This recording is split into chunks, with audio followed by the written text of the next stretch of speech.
Hello? Shop? Bonjour, monsieur. Professor Hayes, I presume? No, sorry, monsieur. My name is Philippe Lacoste. Oh, I thought... Well, I was told that this was Professor Hayes' shop. That is, in fact, true, monsieur.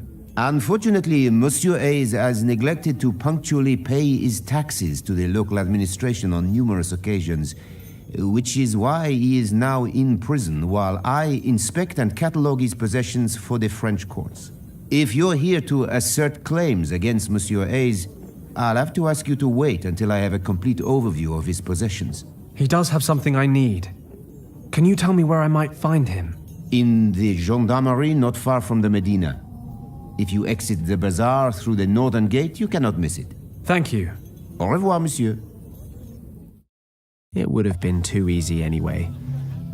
And in any case, the avalanche has probably cost the Countess half a day at least. Professor Hayes and the Eye of the Dragon are as good as mine.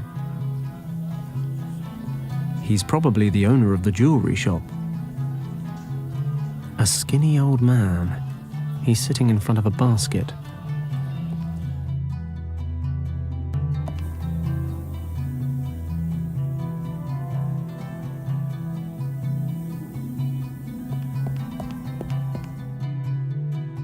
That's the gendarmerie.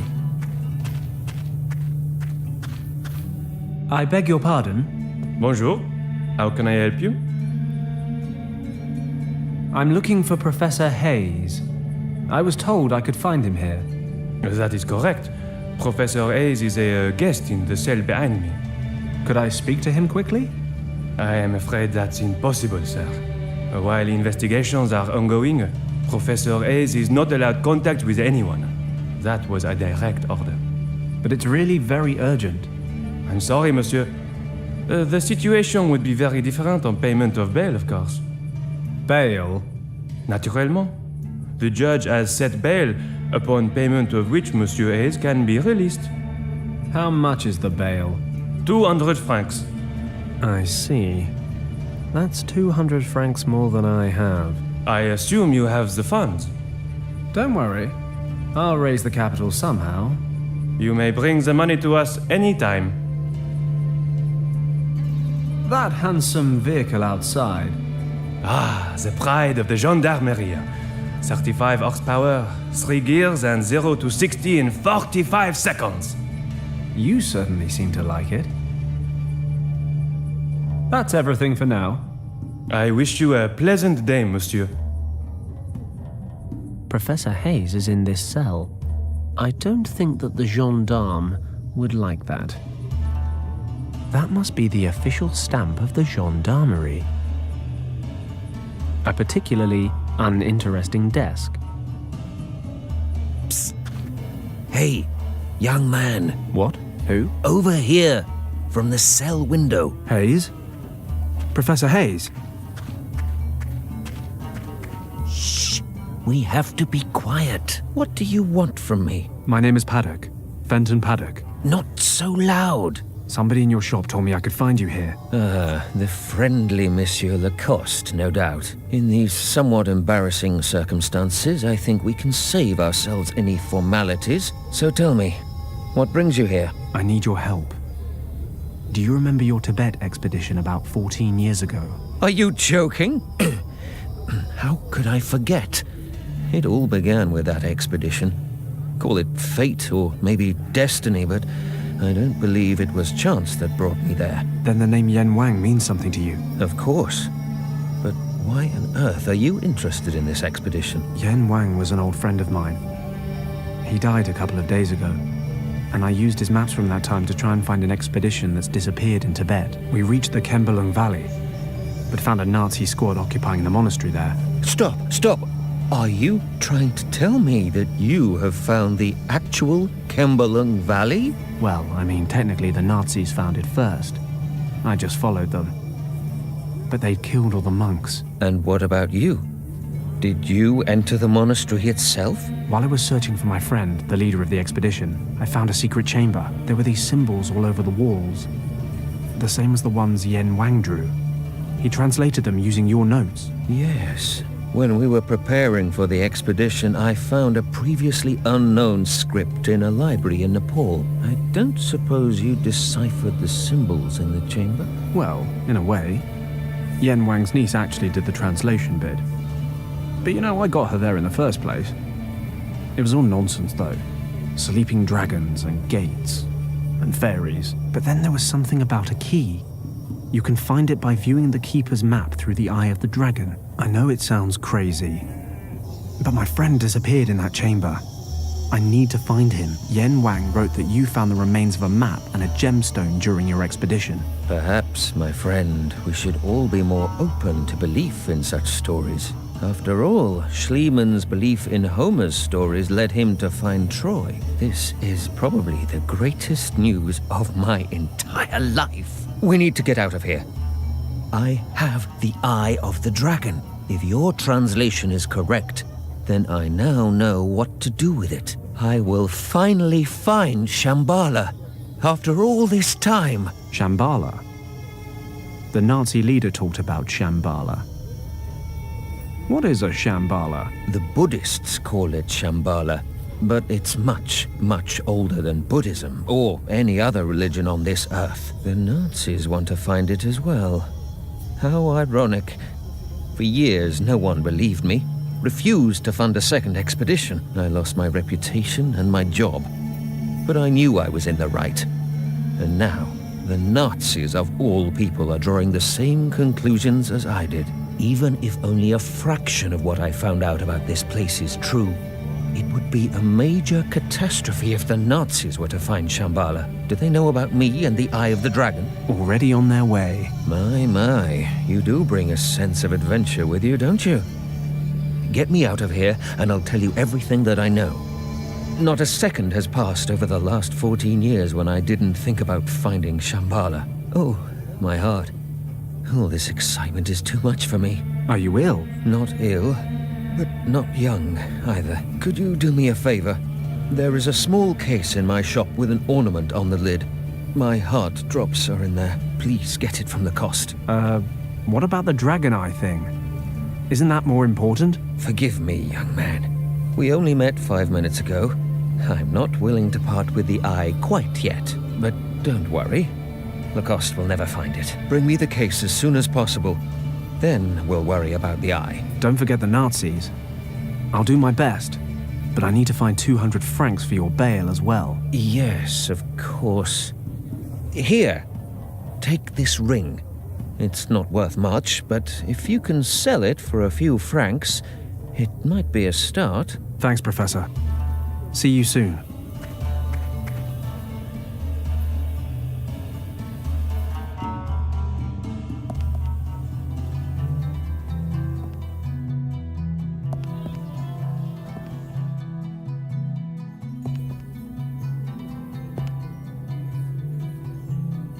Monsieur Lacoste? Oh, it's you again. Have you found Monsieur Hayes? Yes, and I'm afraid I need your help. Pardon? Professor Hayes asked me to bring him his heart drops. He's not very well, you know. The arrest, the prison, too much upset for an old man. In any case, the drops were in a small case and Excusez-moi, monsieur. Before you go on, I have to stress once more that I cannot possibly hand over any piece from this shop before I have catalogued everything in it. Listen, this man has heart problems. He needs his medication. You can't call red tape on me. Believe me, I've had my fill of red tape in the last few days. You misunderstand me, monsieur. All of Monsieur Hayes' property has been confiscated. However, I can give you an application form. In certain cases of hardship, personal possessions of particular importance may not be seized. Now you see, I would think that vital medication would be one of those items of particular importance. I am not disagreeing with you, monsieur. However, I still need official permission. Present your case to the authorities and get this application form stamped. Ah, bureaucracy. The only thing more dangerous than the Nazis. You'll see me again. Au revoir, monsieur.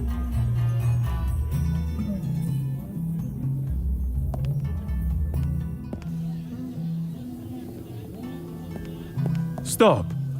Don't speak. Let me guess. You are from England, are you not? Good guess. Or is it that obvious? Between you and me, I heard you talking just now. How can Jamil help you? Well, Stop. I've worked it out. You're looking for a fine necklace for your wife. No. A young daredevil like you is not yet tied down. You're looking for a diamond for your mistress. well, Either way, your beloved will look like an oriental princess wearing jewelry from Jamil. And I will give you the best prices in town. Buy at Jamil's and you won't regret it. So, what can I do for you, Sidi? listen, Jamil. How much would you give me for this ring? Let me have a look. It's clearly made of gold, and the stone seems to be real as well. But I can see some wear and tear, and the overall design is not of a particularly high quality. Don't play a player, Jamil. Stop trying to lower the price. Look, Englishman, I like you, and I wish to be honest with you. You won't get any more than 3 francs for a ring of this standard. When I subtract the rent I pay for my shop and the upkeep of my 7 children, I can offer 2 francs at the most. And even this will, how do you say, break the bank. Jamil, I can see not 1 foot from my face that you're selling silver rings for 15 francs. A wise heart is like a rich treasure. Okay, 5 francs, final offer. Because I like you and we are celebrating our jubilee soon, I can also give you a free coupon. If you need a necklace repaired or want some jewelry polished to a shine, Jamil will do that for you for free. Take it or leave it. I hate haggling. God knows why I'm a smuggler. Okay, fine. Give me the 5 francs. Frugality lasts forever. And don't forget your coupon, Sidi. You have lovely jewelry. Thank you, Sidi. Jamil learned the trade from his father and uses selected materials only. I bet. Jamil also accepts jewelry as payment, for a reasonable price, of course. He will repair, restore, and clean your jewelry. Your wish is Jamil's command. I appreciate your business philosophy. How's business? Marrakesh is the pearl of the Moroccan imperial cities. And now, with the Berber rebellion in the past, we attract visitors once more. Berber rebellion? I am not an information center, Sidi. I'm a jeweler. I see. Unfortunately, I have no money. I'm going to have another walk around town. See you soon, Sidi. Good day. May I interrupt you briefly? A tourist. Assalamu alaikum. Can I interest you in a demonstration of my art? I don't technically have time. But why not? Watch very closely.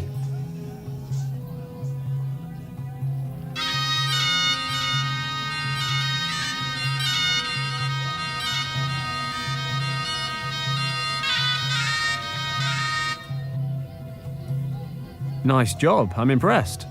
Thanks, Sidi. That was lovely. Thanks, my friend. Unfortunately, not everyone here appreciates it. What do you mean? Recently, I was driven out of the bazaar. I'm not allowed to play there anymore. The merchants accused me of scaring away the customers. This flute is something very special. It has belonged to my family for more than 100 years and can produce magical tones. My forefathers were nomads and played music for their camel herds with this flute. Come again? For their camel herds? Exactly. Camels are very sensitive creatures, you know. They always serve their masters faithfully. Nomads need camels in order to survive the desert. Thus, there is a unique bond between an animal and his owner, which can best be expressed through music. Camels can feel the warmth and gratitude emanating from the sounds of the flute, completely different to the ignorant and soulless traders here in town. These peasants do not know good music. Unlike you, my friend. And the camels, of course. I'm loving the story you told me about this flute. No wonder, Sidi.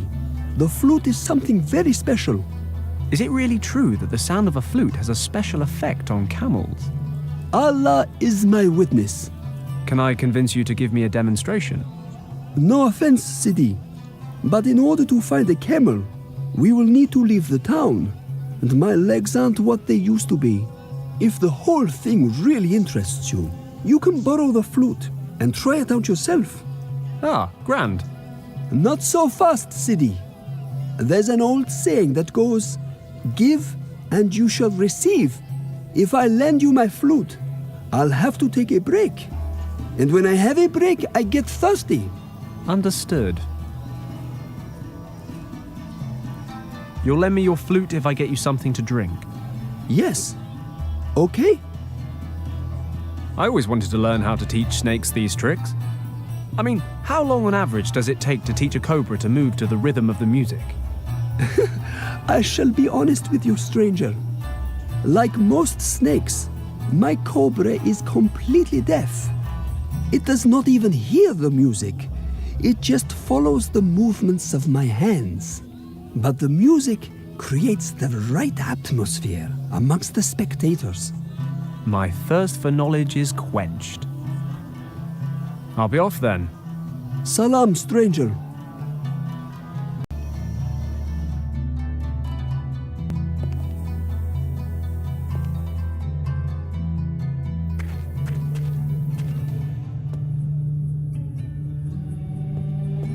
Good day. What do you want now? It's about Professor Hayes. I've known him a long time now, and I know he suffers from heart disease.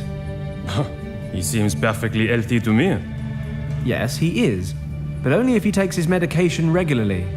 That's the whole point. I want to fetch his heart drops from his shop. The problem is, I can't get them without official approval. Would you be so kind as to stamp this application form? Pardon. I really cannot do that. Why? Is there something wrong with your hand? Here, let me take a look at that. There is nothing wrong with my hand, monsieur. I do not have the authority to grant your application. Contact the head of the department or the judge. They are both back in town tomorrow. Oh, great. You know what? I don't think I'd give you any authority if I were them either.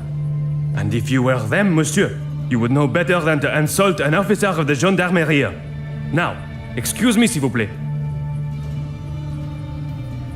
That's everything for now. I wish you a pleasant day, monsieur.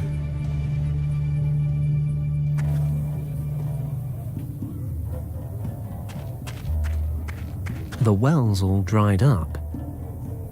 But I might find a use or 5 for this crank handle. I would love to beat the hell out of this fine vehicle, but if I get caught, I'll end up in the cell with Hayes. I think the gendarme's more interested in the well-being of his car than his prisoners. Can't say I blame him.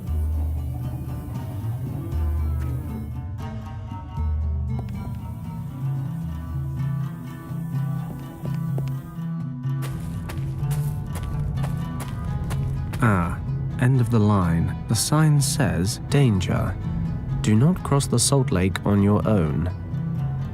It seems the Salt Lake may only be crossed in the company of an experienced guide. And where does one find oneself such a guide?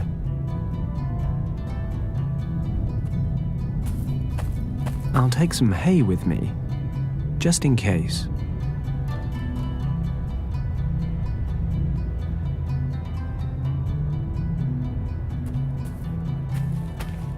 Break for lunch. Guided tours across the lake take place again this evening. Why does that not surprise me? This must be where the lake guide waits. Unfortunately, he's not here.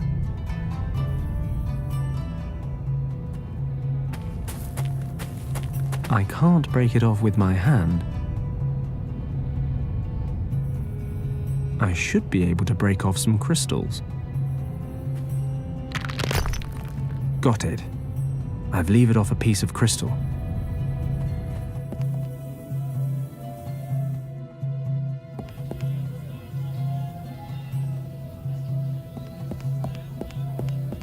Ah, I just knew that you would come back. What can Jamil do for you, Sidi?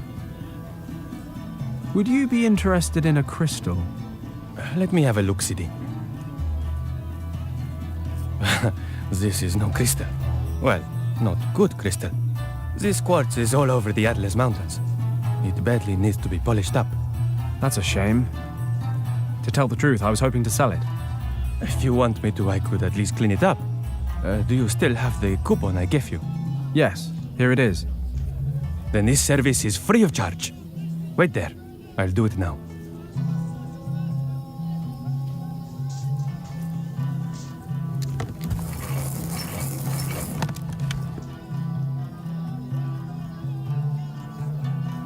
Your quartz, sir. Looking considerably finer for Jamil's light touch. Thanks, Jamil. I'm going to have another walk around town. See you soon, Sidi.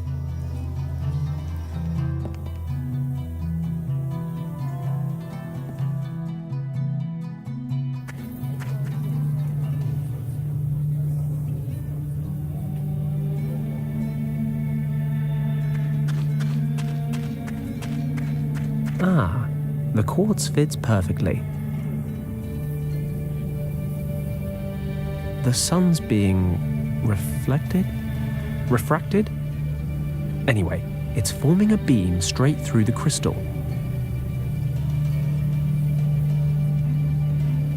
It's amazing how you can solve your problems by setting fire to things. The gendarme loves this car. While he's fretting over the fire, maybe I can get to the stamp. What's that smell? Fire! Something's burning! What? Nom de Dieu, the car!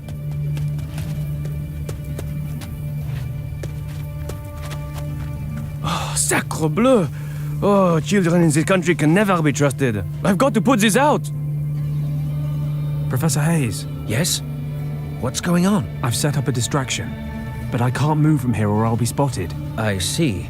A distraction from what, exactly? From you stealing the gendarme stuff. Do you see the table? Yes, there's a telephone, a stamp, and an ink pad. I need the stamp.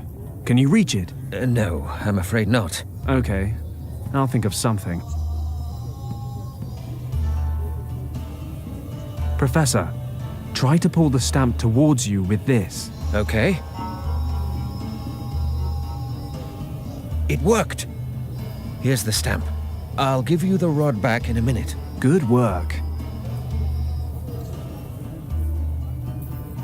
Okay, that's one more stamped form. Hopefully Lacoste will hand over the goods now. Here, Professor.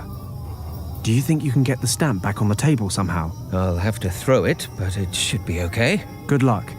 Once the gendarme's back inside, I'll go speak to Lacoste.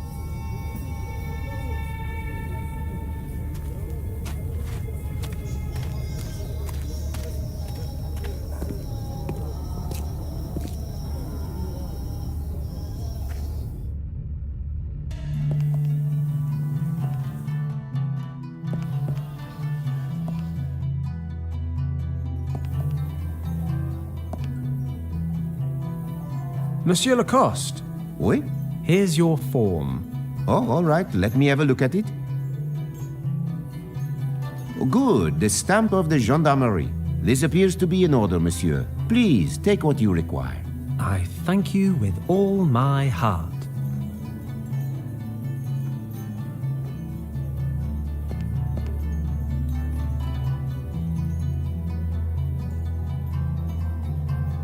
Hayes' heart drops are locked in here.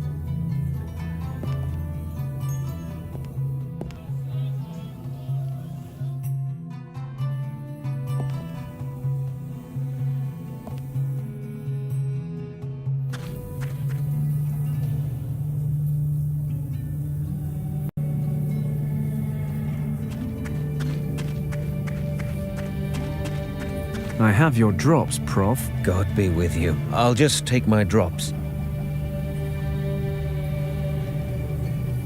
Hold on to the case for me. I don't want the gendarme to see me with it. What's this instrument in the case? Ah, my gold detector. I have a physicist friend who developed it for me. It measures the gold content of certain objects with the help of a weak electrical field. I use it to check the gold content of artifacts people are trying to sell me. Take good care of it. It's very unique, you know. Not a problem. It's empty. Pretty, though. It's got an elaborate gold ornament on the top. Looks like it's working. The light comes on when I hold it up to the case. Guess it's real gold. Somewhat implausibly, this device detects gold content.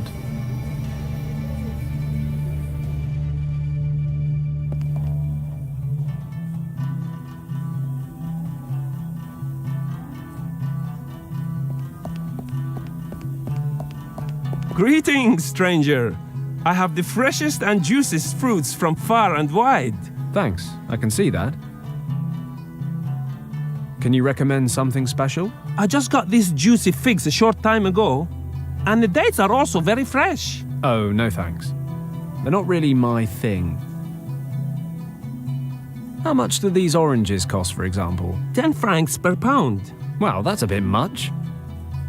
What about the pineapples there? 8 francs each. My word, that's more than back home. How long do I have to stand here and bargain till I get these goods at the non-foreigner price? I can't go any lower, I'm afraid. These fruits, they don't grow locally and are transported here by caravan. It's a long journey from here to the coast. This drives the prices up, as you can imagine. If you're short of money, come back this evening. I sell the old fruits at half price before I close my shop. Wasn't planning on being here that long. I'm sorry, but I have nothing to give away. Oh well, who has? What can I buy for 5 francs? 5 francs will not go far these days. How about half a melon? It's from yesterday, but I can give you a good price. Or do you want some peppers? They're not the freshest either. I'll take the half melon. Here you go. Thanks, but I think I'll give it a miss. Salam. Drop by again.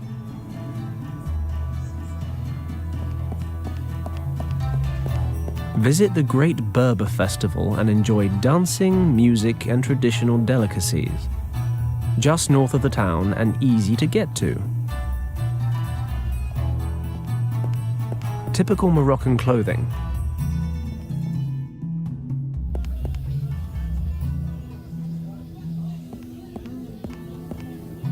I've got something refreshing for you.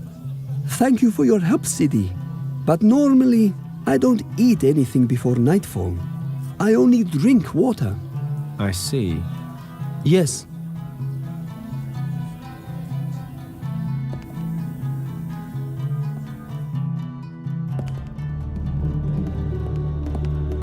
Hello. May I interrupt you?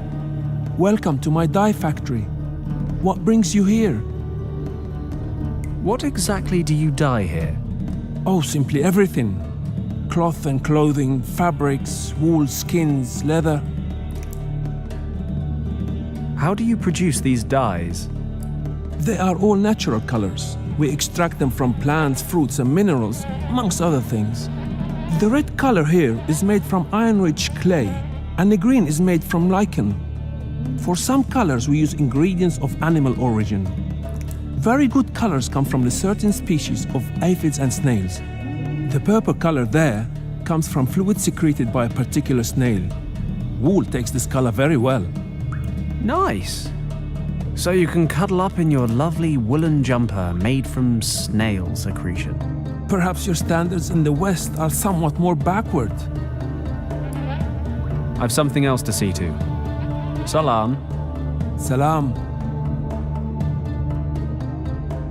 Every color dye under the sun. There's clean water in there. I don't really want to wash my hands here. The melon's clean as it's going to be, and it wouldn't make for a suitable water receptacle in its current condition. What can I do for you? Nothing just now. I'll come back later. Have a nice day.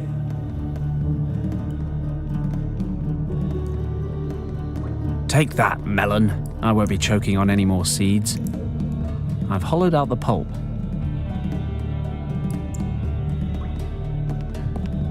I better get permission first. Excuse me, may I have a drop of this water? You must know that clean water is worth its weight in gold in this region. But I will allow you a small drop. Many thanks.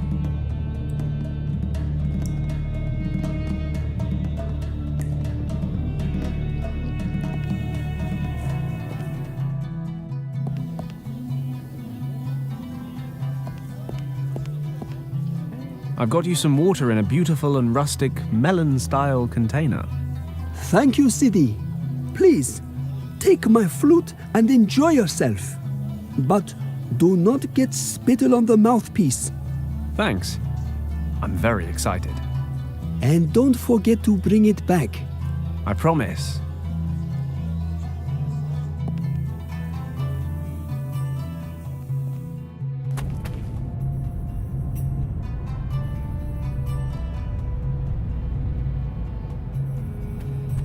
I've ignored warning signs before, often with disastrous consequences. I'd prefer not to cross the lake without a guide. There's another tent on the other side, but I can't see anyone over there either.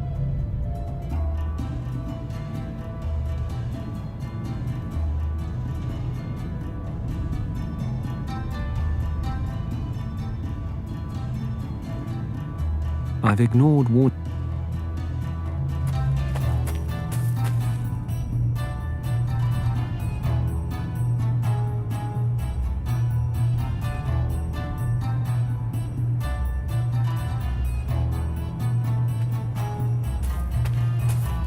Assuming the snake charmer wasn't winding me up, which he almost certainly was, I should be able to entice the camel over with my amazing flute playing.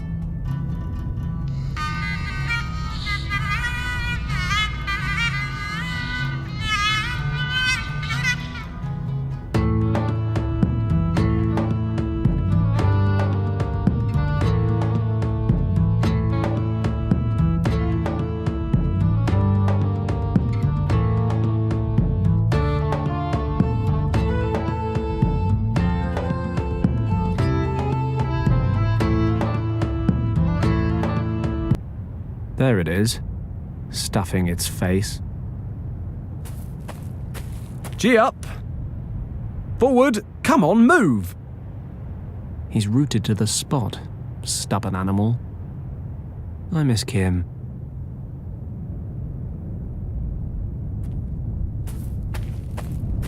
That's what we call lateral thinking. If I follow the camel's tracks, it'll take me a safe route across. So that's the lake done. Where to now?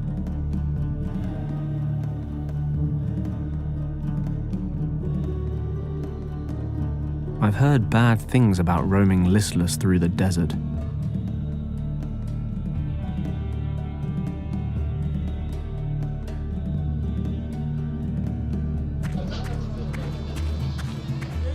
Assalamu alaikum. Welcome, stranger. We are happy to have new faces join in our festivities. Festivities, eh?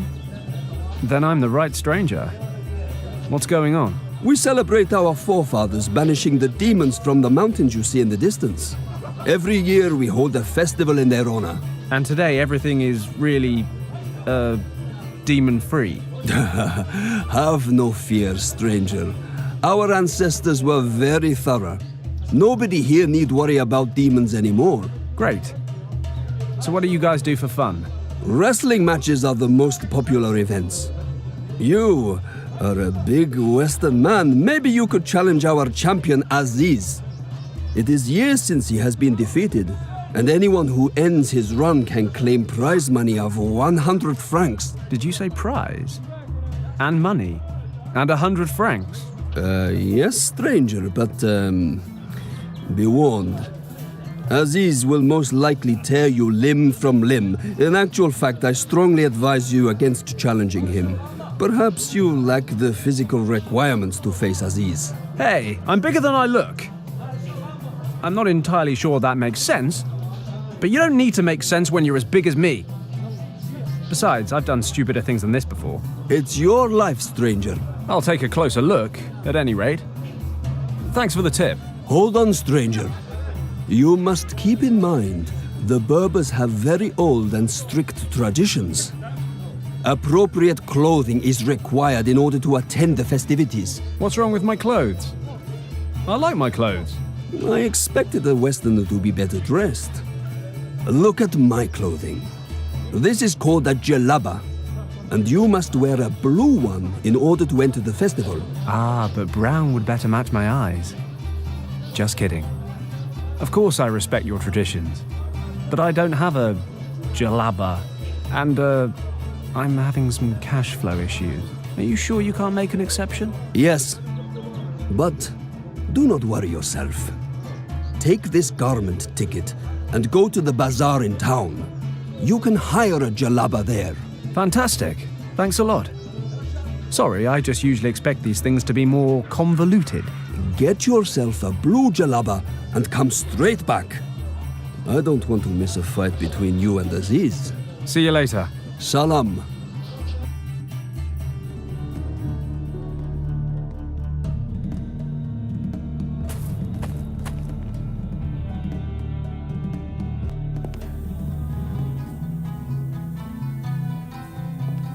Assalamu alaikum, my friend.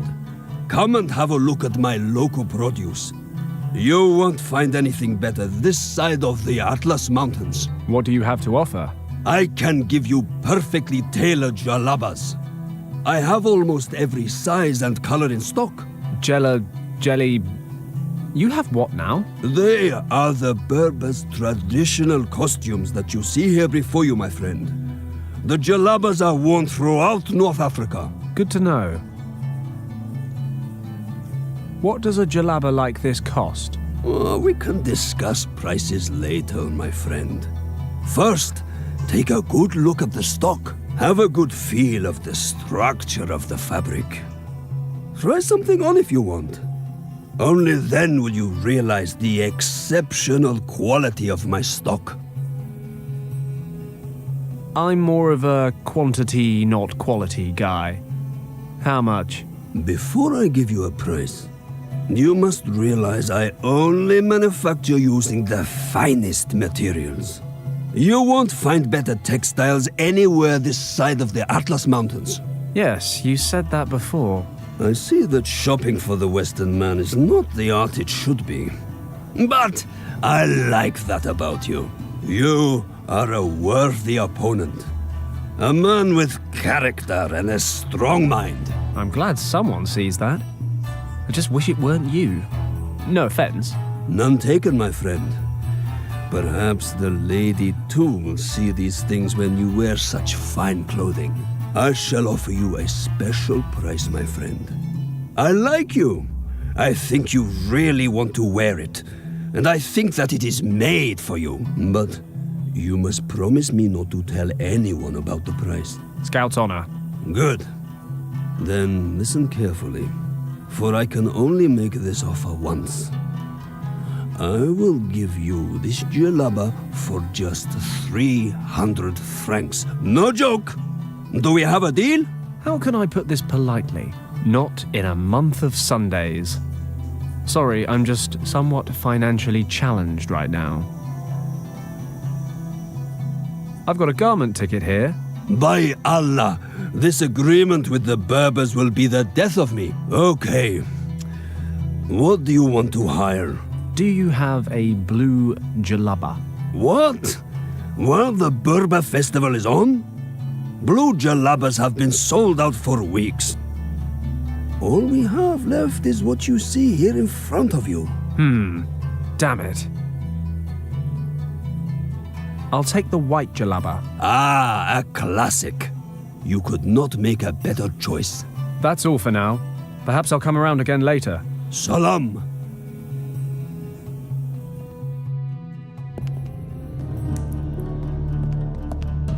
Hello, it's me again. Welcome back. How can I be of service? I hired a jalaba at the bazaar so I could visit the festival. But he was all out of blues. Well, the traditional colors sell out far in advance. Could you dye my jalaba blue? Normally, I would say yes.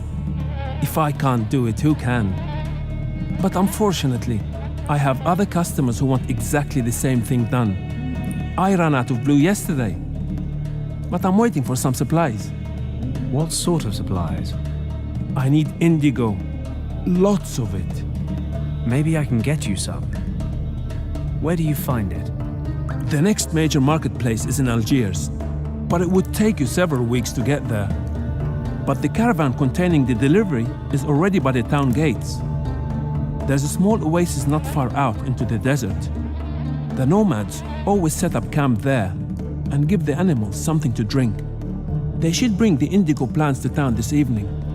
Damn, that's too late. Is there any other way? You could travel out to the caravan yourself and bring me my supplies. Perfect. Where is this oasis? You can see the oasis from the hills in the southeast of the town. Speak to the caravan chief. He knows me personally. The order is fully paid for, but here, take this flatbread and give it to the chief. My wife bakes it using an old family recipe, and he always eats it whenever he comes into my shop. This way he will know that I have sent you. Uh-huh. Well, okay, if you say so. May Allah lead you there safely.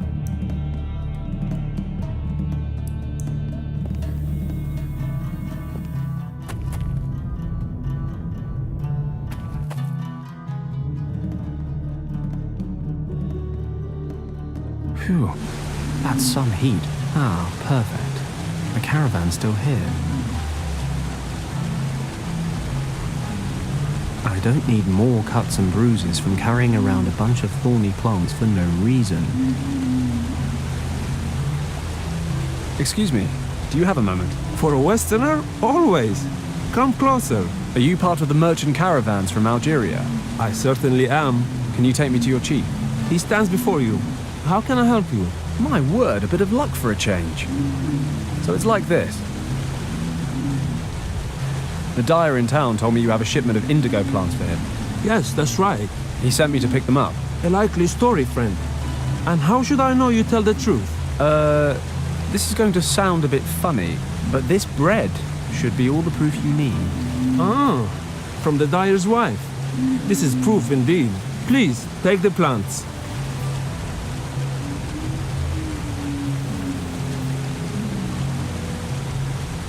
I thank you. This has been a most efficient transaction. I wondered why you stopped so close to the town. The city gate is only a few hundred meters away. You don't know much about caravans, do you? Is it the flight jacket that gives me away? We have almost 40 camels in our caravan, and they are all fully loaded with goods for the merchants in Fes, Rabat and Marrakesh. If we pass a town along the way, we cannot possibly ride through the souks with all our animals. Souks? The rows of alleyway stores. Gotcha. We now load the goods bound for Marrakesh onto a few camels for transport into the city. Makes sense. But there is more. You must realize that we are nomads. We move from one place to the other and never settle anywhere. The hectic confines of a large settlement are often unbearable, which is why we only travel into town after dark, when things are quiet. Hey, I think I just learned something. Thanks for your help. I'll be going now. Goodbye.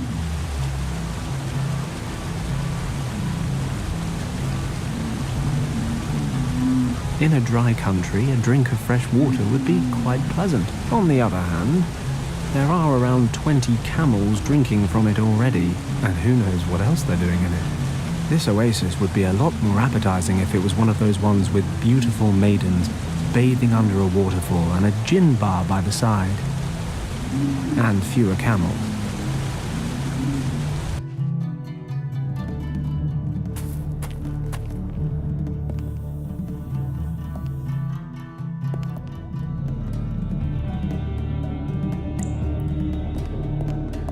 Hello, it's me again. Welcome back.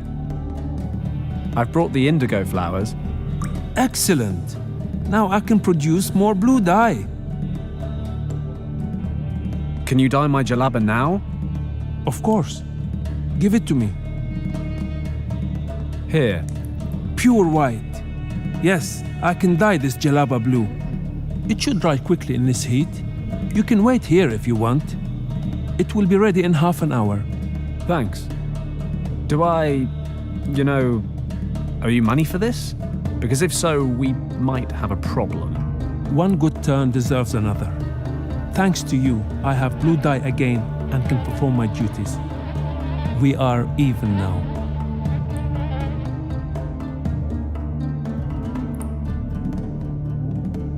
Okay, I've got myself a blue jalaba. I need to get on with things now. Hagen, Hild & Co. can't be far behind. I have to get the bail money as soon as I can. I should probably go back to the Berber festival. Maybe I can pocket that 100 francs.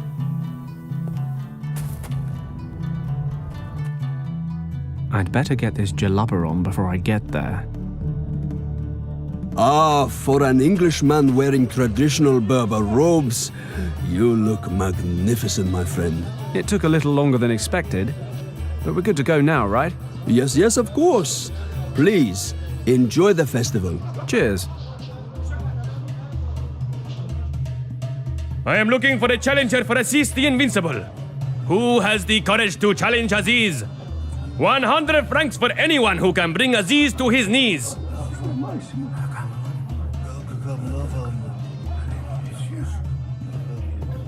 A bucket of water. I'm not thirsty. He's trying to get people to sign up for a fight against Aziz. His arms are broader than my legs. Ah, finally we have a new challenger for Aziz. This is your purpose here, stranger, yes? I'm not here for the conversation. Put your hands together for the challenger from the west. How should I announce you? Well, my name's Fenton Paddock. A dull name. Where are you from? Hong Kong? But you are British, no?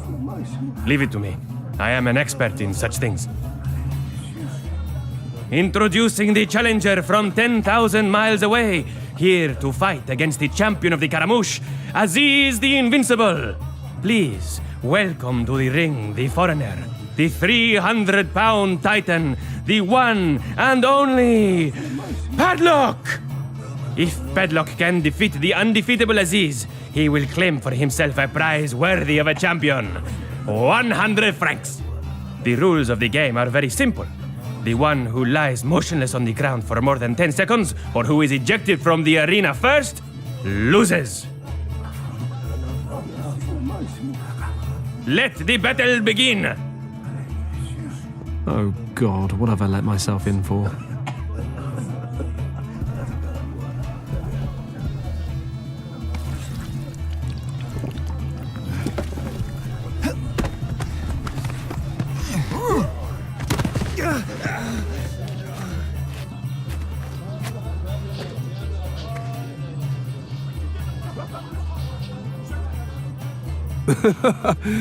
I did warn you about Aziz. I'm just trying to lull him into a false sense of security.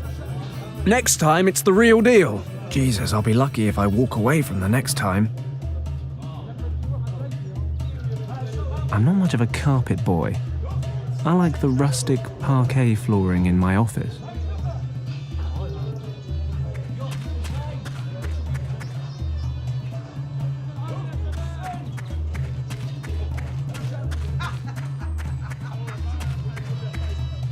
Peace be with you, my friend. And with you too. Relax, and let me tell you your fortune. It's not really my thing, but you can have a go if you like. Why is it that you are here if you do not believe? That's a good question. Wait. You're looking for something. Who isn't? Well said, my son. But you are looking for a friend. But along the way, you have already lost much. Granted. My plane, my booze, my artificial sheep. You've traveled far and wide, But what you seek is a long way away and well hidden. To reach it, you will have to break boundaries that could bring you close to failure. And perhaps after all that, you will see something that was never meant to be seen. This search is a test. If you pass it, you will find what you are looking for. If you fail, then endless darkness will come over the world, and all hope will be lost. You've managed to be both incredibly vague and very specific. You're saying I'm responsible for saving the world. All I'm really after is my friend Richard. Both questions lead to the same answer. If you succeed, you will find your friend. You will have to decide, however, what price you are willing to pay to save your friend. If you fail, it will be more than his life at risk. Not for the first time. I think we're done here. I don't really have time to decipher these cryptic pleasantries. Wait! I see something joyous as well. Shortly before you reach your goal, you will find something that you do not seek, because you believe it to be lost. You mean I'll have a full set of cufflinks again? Well, hats off to you. It was a good performance at any rate. Knowing your future can be exciting, but frightening as well. Whatever way you look at it, it's a very intense experience. Yes, but something tells me that intensity isn't entirely natural. Be honest, you've got something a bit naughty burning in the background, right? Oh, this is no secret. The smoke of the thorn apple seed opens the mind and deepens your consciousness. There has been no manipulation or hypnosis. I simply sharpened your senses so that you could see images from your future. I don't know. I'm feeling pretty relaxed, if you know what I mean. And tomorrow, you will have a serious headache. But do not concern yourself. Thorn apple is not harmful in such small quantities. Believe it or not, we actually use it as an aphrodisiac and a remedy for lung problems, as an example.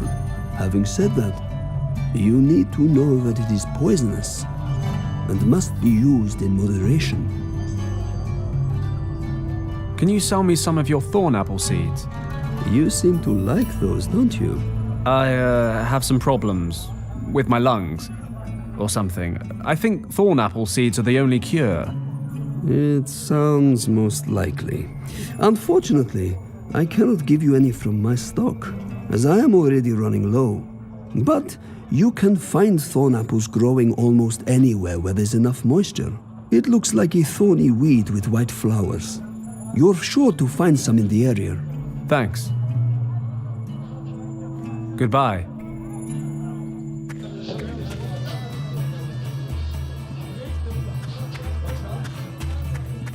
Can't wait to get this robe off. Blue's not my color.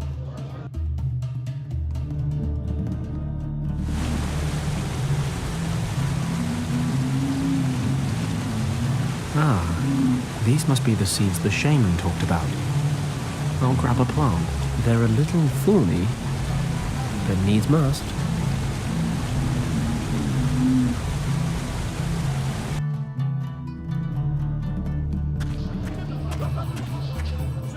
Is there nobody here who would like to challenge Aziz? Are you all cowards?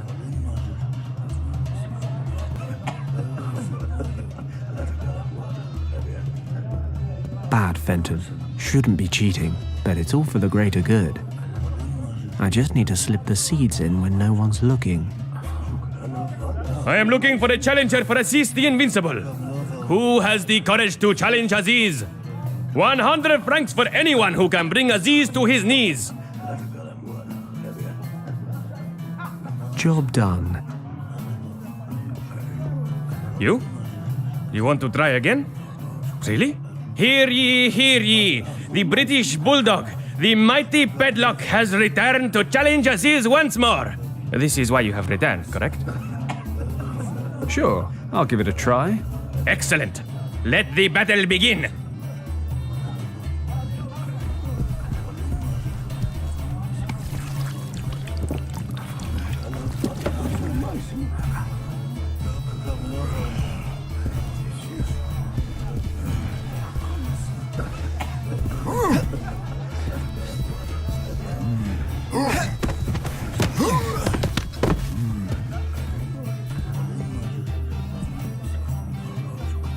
Unbelievable. How did you best Aziz? I am the mighty Padlock. Do you need more explanation?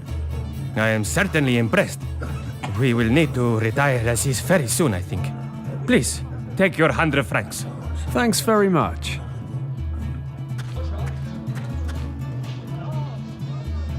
I've been called stranger enough for the time being.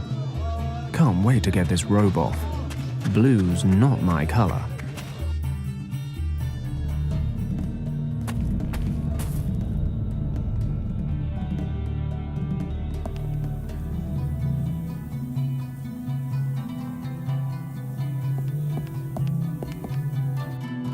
Come closer.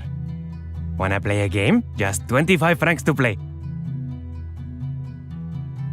Why not? Maybe I'll get lucky. Excellent. Let's start with a warm-up round. We'll play without bets first. Before we start, take a close look at everything so that you understand the game and won't accuse me of anything afterwards. So, I've got a wooden ball here. I'll set it under this cup. See? You haven't lost me yet. Now, I'll move the cups to different positions. Got it?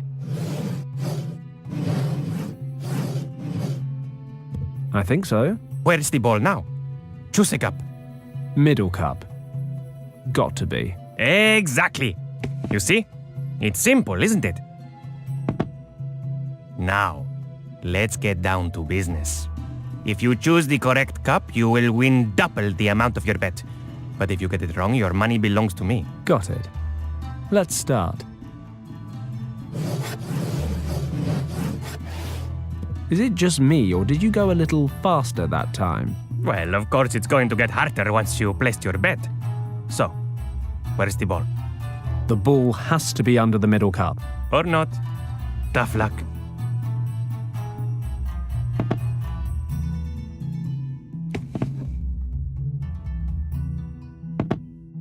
Damn. There goes my money. Another round? You'd love that, wouldn't you? No. I've had enough. What a pity. Maybe later. Wow. This guy earns his money. I need to win it back. But I get the impression it's not exactly a fair fight. I need a way to track the ball's movements. I'm tempted. I need to get the bail money somehow, but this guy's a pro. Even if I could follow the right cup, I reckon he'd somehow come out on top. Then Professor Hayes would have to stay rotting in prison. I need a plan to optimize my chances.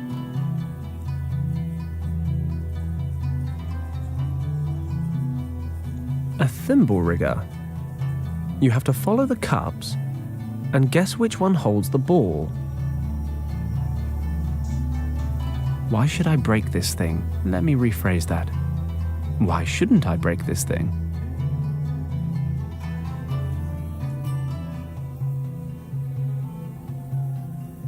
I can't follow the cups at all. I don't think there's much room for fair play in this arrangement on either side of the table. Ah, it's you again. I knew you would want to give it another try. I'll play again, but I want to make sure that everything's above board. You're not accusing me of doing something underhand with my cups or the ball, are you? In a word, Don't worry. I've got nothing to hide. I'll prove to you that I'm not cheating. I'll use any suitable item that you give me. It shouldn't be too big, and it has to fit under the cups. So, what should we play with? how about this gold ball here? No problem. We'll play with that.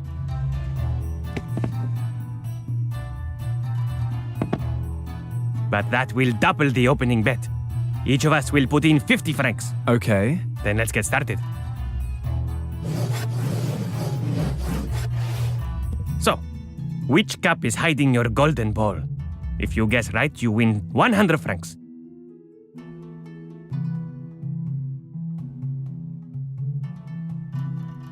No reaction. The golden ball doesn't seem to be under the middle cup.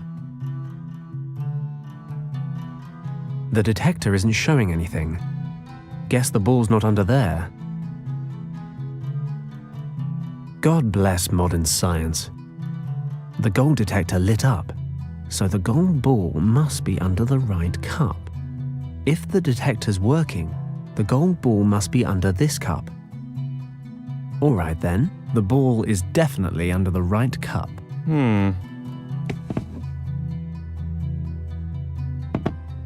So it is. We have a winner. Must be my lucky day. You can say that again. Here are your 100 francs. How about a rematch? Why not? Seems like I'm on a real lucky streak right now. Excellent. We'll double the ante again. That means that each of us will wager 100 francs. If you guess correctly again, the 200 francs will be yours. Otherwise, I will be the lucky one. Okay? Okay.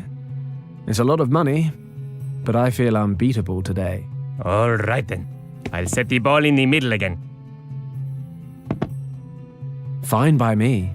Feel free to make it a little harder this time.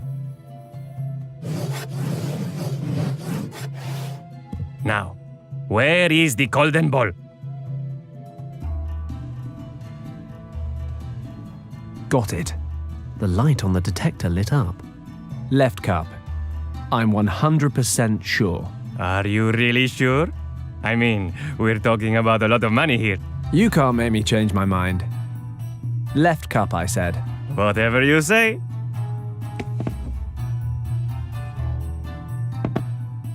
Damn, you got lucky again. Unbelievable, eh? Here are your 200 francs. I've had enough for today. My wives will kill me when they see my till. Don't want another rematch? Nope, not today.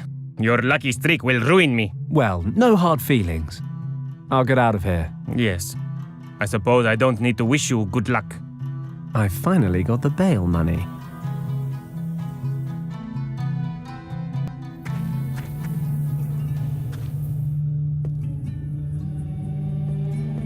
Listen, Oui? I've got Professor Hayes' bail money. All of it? Yes, 200 francs. Very well. Then Monsieur Hayes is free to go.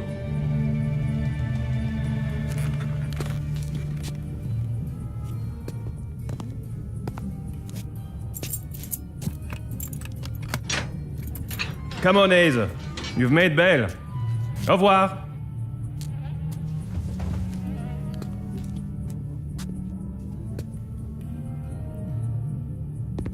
Are you okay? Yes, thank you. Let's go. We have a lot to discuss. I'm terribly sorry for our less than civil surroundings. As long as dear Monsieur Lacoste is at my shop, it's a far from suitable venue for discreet conversation. At any rate, please make yourself comfortable. This tale is not a short one, but I'm certain it will be an interesting one. That may be, Professor. Just bear in mind it's a long time since my last lecture. I need to find my friend. End of story. I'm well aware of that, but if you ever hope to find your friend, you will need to know what you are searching for, and what may await you at the end of that search. It's a new approach to me, but I suppose it couldn't hurt. My academic research focused primarily on Tibet. I've been fascinated with its religion, its secrets, and its legends ever since I was a young man. I became something of an expert. I held a professorship, and sometimes I even received funding to lead expeditions. The last of these expeditions was with your friend, Yen Wang. As you know, we found a dead monk, pieces of a map, and a gemstone. The Eye of the Dragon. Exactly. The remains of the map held clues to a mythologized monastery in the Kembalung Valley. This hidden valley was said to contain the entrance to the legendary Shambhala. At that time, however, I only knew that the Buddhists believed Shambhala to be a kingdom where a dynasty of enlightened kings safeguard the most secret teachings of Buddhism. Of course, I always assumed that Shambhala was a religious myth, but the idea that this place could really exist, it was an exciting prospect, the chance for a truly sensational discovery. Unfortunately, the early onset of winter upset our plans, and we had to give up. I was never able to return to that search. Regardless, I compiled all the knowledge that existed on Shambhala. I studied all the available sources, retranslated old texts. The result was a picture of a mysterious place of indescribable power. Can you describe it? An ancient place.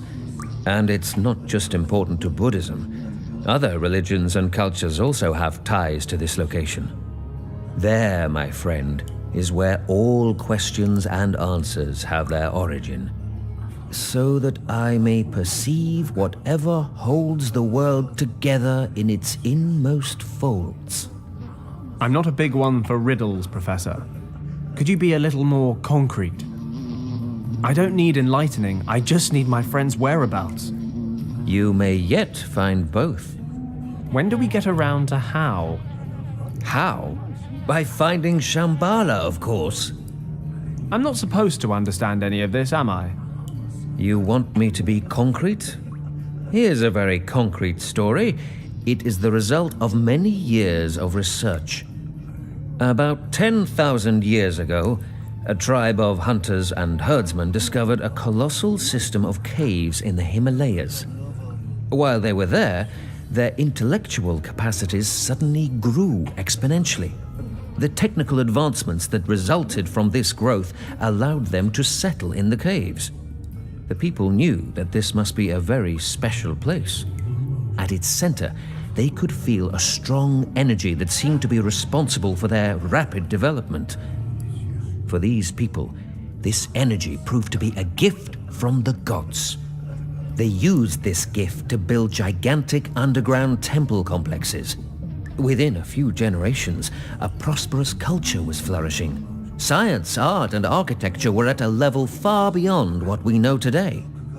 The people developed both a complex language and the first complete writing system. The energy itself, in combination with the rapid tempo of medical advancement, allowed the people to live to an extremely old age. Illness practically ceased to exist. And these caves are supposed to be Shambhala. Yes, I am thoroughly convinced that this is the case. However, you can certainly call it something else if you prefer a different name. I don't know. Even without the dragon, it all still sounds like a fairy tale. Well, the dragon... I personally believe that the dragon is merely a symbol, because the story continues. Go on then. Something must have happened, because Shambhala was abandoned. I don't know the exact reason why, but what could have caused the people to leave this wonderful place, apart from a true catastrophe? You mean they got attacked by dragons? In a way. The dragon seems to be a metaphor for this sudden catastrophe. I can only speculate on the exact nature of this event. However, I believe it has some connection to the energy of the place. Okay, so they abandoned Shambhala, but why is the entrance still locked up? Only a few people survived the catastrophe, and they certainly had good reasons for keeping their knowledge of Shambhala a secret. They trained a sworn caste of priests who passed on this knowledge from generation to generation, and who continue to do so today. Actually, I think the Nazis killed them all. But there would be more. The caste of priests established 2 monasteries, far from any other settlements, in which to safeguard the secret. The first monastery was built directly over the only entrance to Shambhala. In the Kembulung Valley? Most of the priests stayed in this valley, along with one of the 2 artifacts that can open the entrance. So you really believe that this secret chamber somehow leads to Shambhala? But that would mean that Richard is already... Indeed. But if he's there... Can he still be alive? I mean, the dragon metaphor thing. There's only one way to find out. We need the second artifact, which is in the other monastery, right? We can only assume so. The second group of priests hiked over the peaks of the Himalayas, the so-called Lost Horizon, until they reached the region that is part of India today. They hid the other key there, in a temple complex. Unfortunately, I never found out exactly where this temple complex is located. But we have the Eye of the Dragon, and the engravings in the monastery say it'll reveal the location of the second key. Only if we have the Keeper's map. And alas, this is something I've long searched for. The only clues I've found refer to a remarkable map drawn up in 1513 by an Ottoman admiral named Piri Reis. For example, this map depicts the ice-free perimeters of the Antarctic. As you know, that continent was first officially discovered in 1820, more than 300 years later. So how could Piri Reis have known back then how the Antarctic continent looked without ice? The admiral, who had a talent for languages, made handwritten notes on the map. According to these notes, he used sources from many thousands of years ago when creating the map. He came across these sources during a trip through the Far East. Unfortunately, only a small fragment of the map still exists today. And the Nazis have got it. What? When you said the Admiral's name, so-and-so Reis, I've heard that name. Piri Reis? The German expedition leader, the Countess. She was talking about a map in a Berlin museum, and she mentioned that name. Piri Reis. My word. Sensational. It's a chance at any rate. If we can get to the map before the Nazis do... You want to go to Berlin? We don't have a choice. It's the only way we can get at the map. Quite apart from getting into the country at all, the map itself certainly won't be laid out in a display case. How do you expect this to work? The Olympic Games are on. We just need to look like tourists. Besides, it's a lot more fun if you just worry about these things later. Let's get the eye and get out of here. If you say so. Lacoste must be finished by now. Let's go. Please wait a moment. The Eye of the Dragon is hidden in the back room.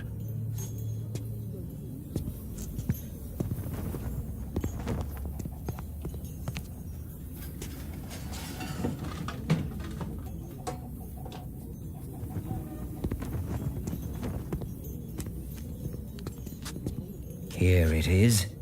See? Perfect condition, just like the day we found it. Great.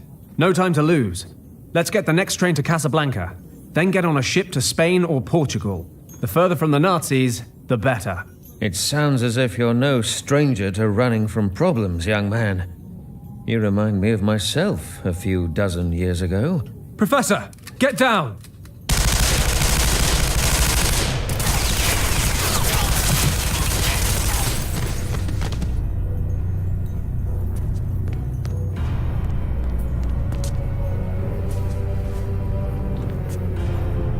Leave him. We have the eye.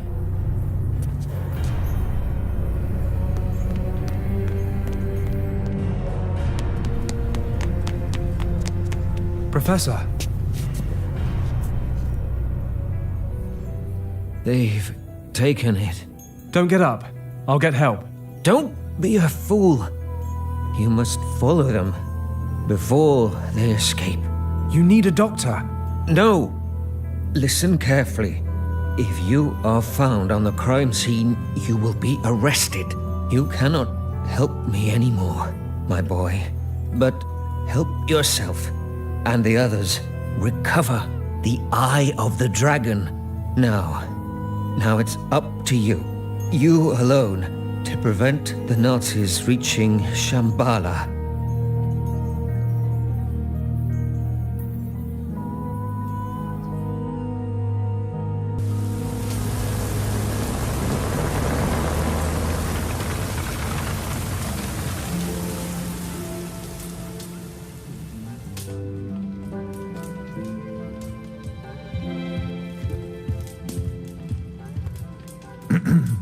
Excuse me, sir. A telegram just arrived for you. Thank you, Huxley.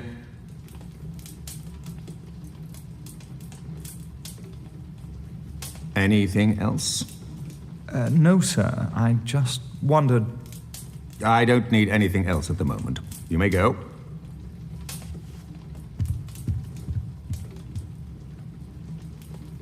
German ambush in monastery. Stop.